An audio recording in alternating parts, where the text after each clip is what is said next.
आसमान से बारिश ऐसी बरसी कि उफान पर आई मधुवंती नदी ने देवाधिदेव महादेव को ही अपने घेरे में ले लिया।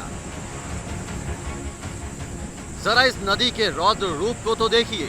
वेग के साथ बहती नदी में समंदर की तरह लहरें उफान मार रही हैं, मानो कि सावन में कुदरत शिव का जलाभिषेक कर रही हो। पोरबंदर के माधवपुर तट पर मौजूद शिवलिंग चारों ओर से मधुवंती नदी से घिर गया है। महादेव के गढ़ नंदी के ऊपर से पानी गुजर रहा है और आगे जाकर ये सैलाब समंदर में मिल रहा है।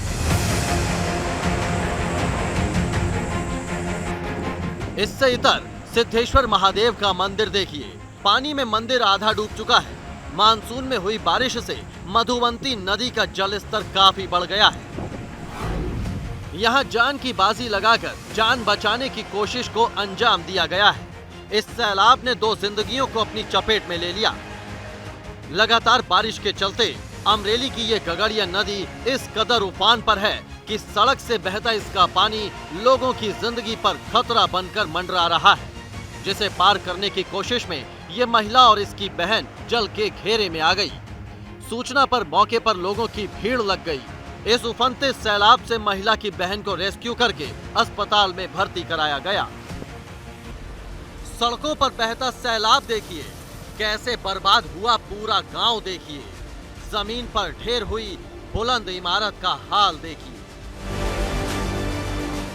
गुजरात के गिर सोमनाथ का ये सोनालिया गांव है। इस गांव के हालात बता रहे हैं कि बारिश कैसे बेरहम बनकर बरसी है। बारिश के अलावा गांव के लिए यहाँ बहने वाली हिरण नदी अभिशाप साबित हुई है। इस गांव के लोग रात को सोए और जब सुबह आंख खुली तो देखा कि घर के आगे सैलाब बह रहा था।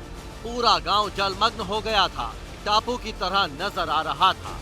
गुजरात में बारिश कैसे आफत बनकर आई है, ये तस्वीर मैं आपको लगातार ग्राउंड जीरो से दिखाने की कोशिश कर रहा हूँ। इस वक्त भी मैं कुछ लोगों के साथ मौजूद हूँ। ये पूरा गांव है और इस गांव के लोगों ने बारिश के सितम को किस तरीके से झेला है, ये इनसे बात करके जान लेते हैं। कि जब बारिश हुई बहुत ज़्यादा, आप कह रहे हो पीछे डैम का पूरे गेट खोल दिए, तो पानी किस तरीके से भर गया था? हमें पता ही नहीं चला कि कहां से पानी आया। बताया जा रहा है कि हिरण नदी पर बने डैम से पानी छोड़ने के बाद यहाँ के हालात दुश्वार हो गए। गांव में करीब 10 फीट तक पानी भर गया। जान बचाने के लिए लोग घरों की छत पर चढ़ गए। जान तो बच गई, लेकिन घर का सारा सामान बर्बाद हो गया। बच्चों की किताबों से लेकर कपड़े और जरूरी सामान आफत का सैलाब अपने साथ बहा कर ले गया। अब इन लोगों के सामने खाने पीने का भी संकट मुंह बाए खड़ा है। पानी बढ़ा तो किस तरीके से आप लोगों ने जान बचाई? हमने हमारे घर पे ऊपर सभी के घर थे, इसलिए जान बच गई, वरना नहीं होते तो हमारा हाल तो बेहाल ही था, क्योंकि अचानक पानी ऐसे आ गया, हमें पता भी नहीं चला। एबीपी न्यूज ने सोनालिया गांव में पहुंचकर मुश्किल हालातों की जमीनी पड़ताल की। साथ ही ये हिरण नदी के रौद्र रूप कैमरे में कैद किया। देखिए कैसे हिरण नदी में आया सैलाब लोगों को डराने का काम कर रहा है। ये जो हिरण नदी है, इस हिरण नदी पर जो बांध पीछे बनाया गया है, उस बांध के सारे गेट खोल दिए गए।